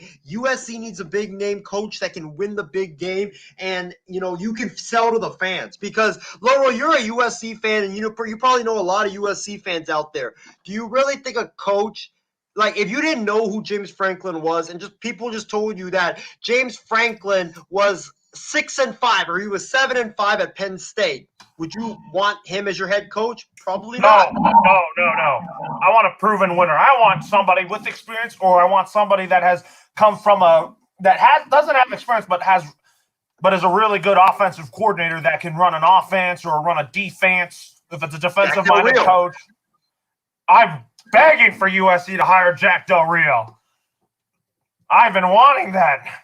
That's going to be it would make me watch USC football again. But they're just hard to watch. So, anyways, talk about the Raiders taking on the Bengals. So, this is a trap game for both teams. The Raiders got trashed today by the Chiefs. And for the Bengals, they're desperate to get back on the win column and keep up in this very, very hard AFC North. This is tough. So, I'm going to pick the Raiders to win this game. I think they need this win badly. And then Ishmael says, how about Jimmy Lake to the Bears? Nope. Isn't Jimmy Lake the guy that got fired today by Washington, Laurel? Yes, he did. He got fired by the Washington Huskies football program. Yeah, he got fired for, I believe, shoving a kid. So, he can't handle kids. Probably can't handle grown men as well. So, definitely not. I don't think Jimmy Lake is going to the NFL. But, what was the game that you were talking about, Laurel? The Raiders and Bengals. I picked the Raiders. They need to win bad. They need to get back in the win column. I think this is going to be a shootout because I don't trust both of those two teams' defense. And I think that with their offense, Derek Carr, experienced, proven quarterback, Joe Burrow, you know what he's done this entire season. I think it's going to be a shootout. And, honestly, Laurel, I'm actually going to go with you and pick the Raiders, but I'm going to pick the Raiders winning on a Daniel Carlson game-winning last-second field goal. Ooh, that would be good here. So now on to the 125 game. So that's Fox's America's game of the week. Cardinals, Seahawks. Both teams are playing a trap game. I mean, the Cardinals came off a loss. I expect Kyler Murray to be back. And for the Seahawks, Russell Wilson came off a loss too. So this one's a tough one. I think the Cardinals are in good shape. Let them get their third loss. Give me Russell Wilson and the Seahawks at home. Ooh, this is a tough game. I'm kind of hesitant on who to pick right now. Before you go here, it's Cliff Kingsbury and Pete Carroll going head-to-head. And both of them are very good coaches in the NFC West. Yeah, and I'm assuming that Kyler plays because I think they've been sitting him out for this showdown against Seattle.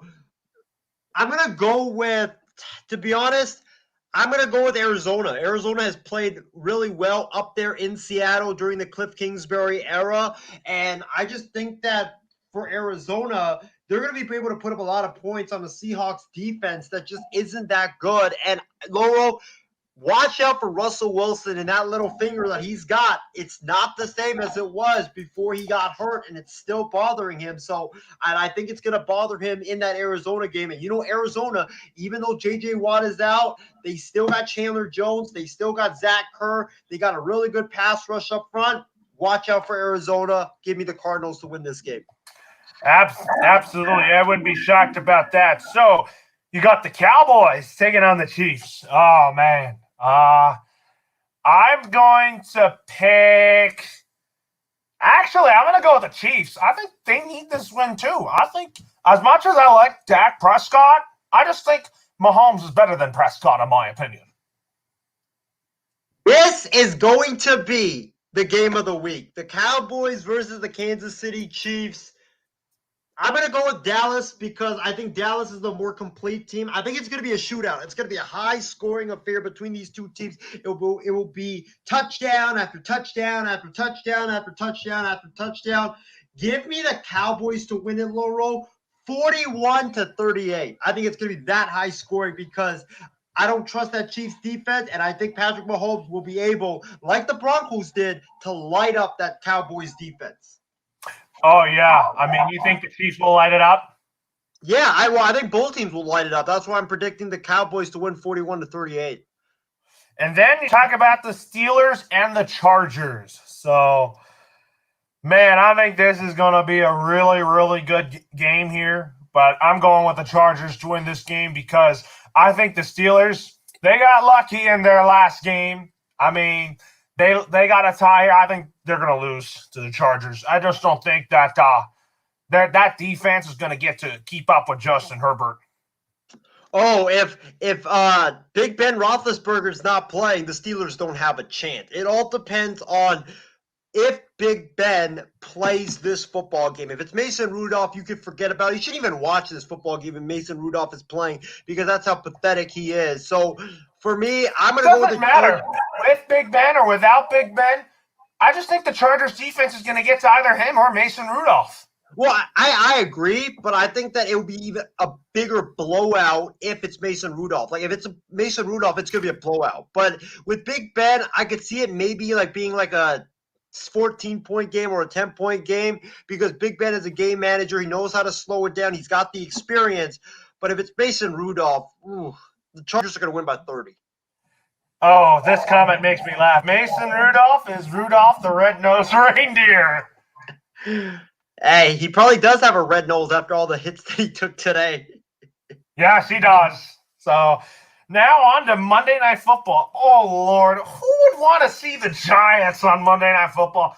The Giants and the Jets. If I were the schedule makers, don't put them on Monday Night Football or Thursday Night Football. No one wants to see you on national television. Why is this game even on Sunday Night Football or Monday Night Football, Loro? Who are the Giants even playing? Tampa Bay, they're playing Brady. Brady- Judge going to go up against Joe Judge is going against Brady. 2 sentences for you. Tom Brady's pissed off. Tampa Bay's team is pissed off. Giants are one of the worst teams in the NFL. Tampa Bay's going to blow out the Giants.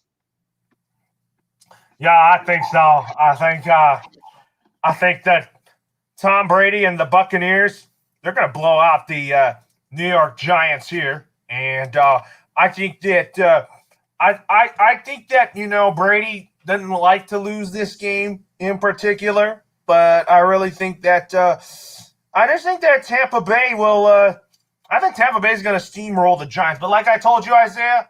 No one wants to see the Jets on a Thursday night game. No one wants to see the Giants play in a primetime game anymore. That next year, come next season, don't put next season. If I get the next year's Matt, I am not going to put the Giants or the Jets in a primetime slot.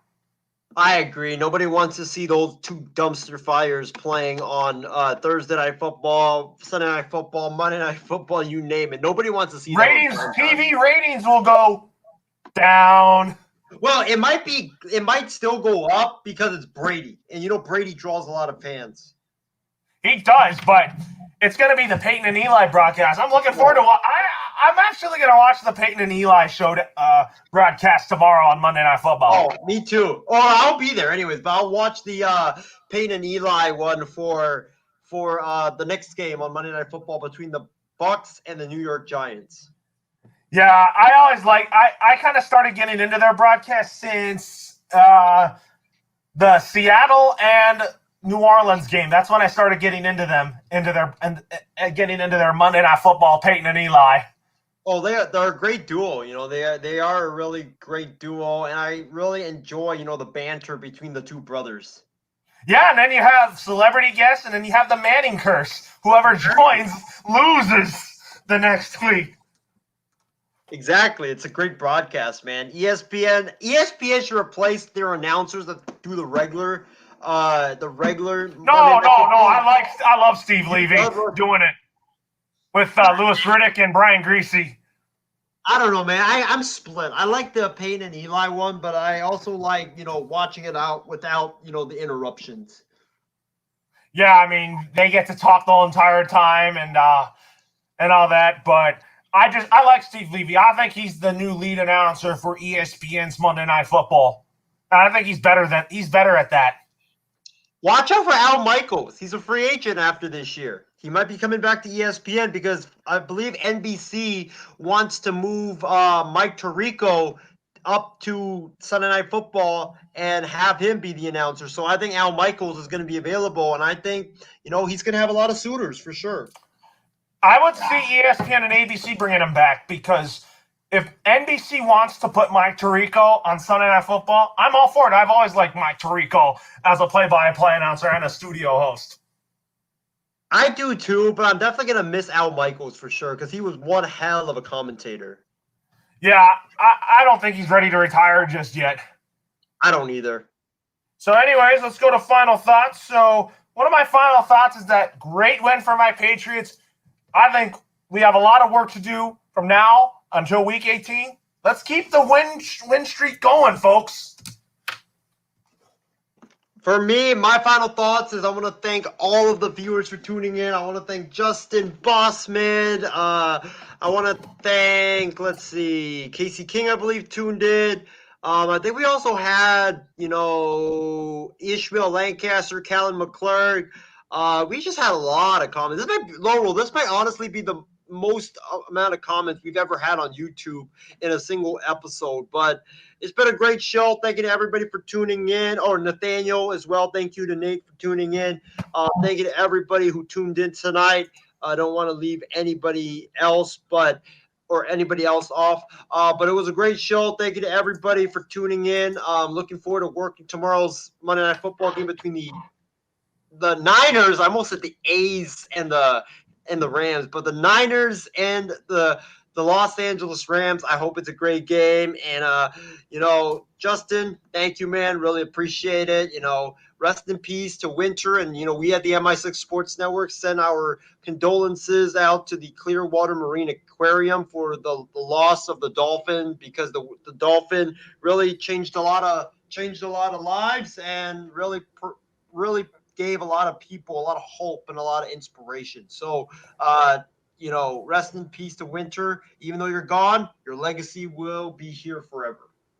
Yes, so don't forget tomorrow, Isaiah will not be on Wild Sports Talk tomorrow along with Adam Barber. So I will be hosting Wild Sports Talk tomorrow with Ben Kearse and Chris Mayberry, and Isaiah, get the script ready, and we'll be ready to go. So Stephen Wang, shout out to you for Stephen Wang, producer Wang, Isaiah, Ben, Lauro signing off for now.